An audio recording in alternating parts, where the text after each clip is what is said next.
Maksudnya tentang sifat apa? Disebutkan dalam Sahih Bukhari, hadisnya secara sempurna. Bapak silakan kalau mau lihat Sahih Bukhari. Disebutkan, jadi suatu hari ada seorang yang menyampaikan kepada Ibnu Abbas hadis tentang ini, perdebatan antara surga dan neraka. Jadi neraka menyatakan uthirtu bil mutakabbirin wal mutajabbirin, yang memasuki aku hanyalah orang-orang yang angkuh dan sombong. Ini yang mengatakan siapa? Neraka. Ini yang seperti ini dibaca oleh para sahabat, nggak ada yang mempermasalahkan. Tapi kalau bagi orang Mu'tazilah, neraka berkata, oh, bukan berkata, ganti. Atau mereka tolak dulu hadisnya. Ini hadisnya ahad, tolak. Padahal hadisnya Sahih Bukhari, mutawatir, tolak. Nah, kalaupun benar maknanya bukan berkata, tapi maksudnya, padahal maknanya jelas, neraka berkata. Artinya neraka ini Allah, makhluk Allah yang bisa berbicara, Pak. Ya, ini jelas kan karena. Tapi bagi Mu'tazilah tolak hadisnya, Pak. Jadi neraka berkata, yang memasukiku adalah orang-orang yang sombong dan angkuh. Sedangkan surga berkata, kenapa yang memasukiku du'afa'un nas wa saqatuhum? Kenapa yang memasuki aku hanya orang-orang yang lemah dan dipandang rendah, yang dianggap rendah oleh manusia? Jelas, Bapak? Ini perdebatan antara surga dan neraka.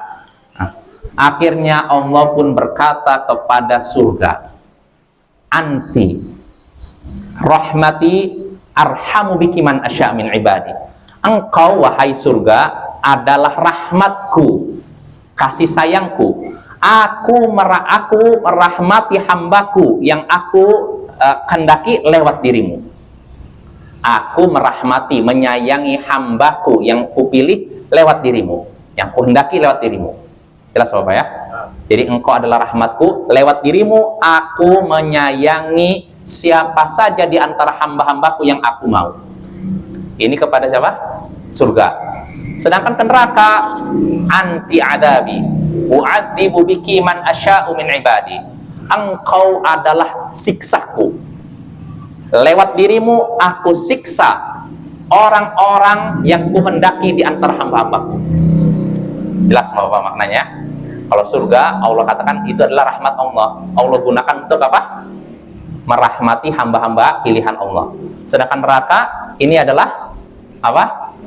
Azab Allah, yang Allah gunakan untuk menyiksa hamba-hamba yang dia hendaki.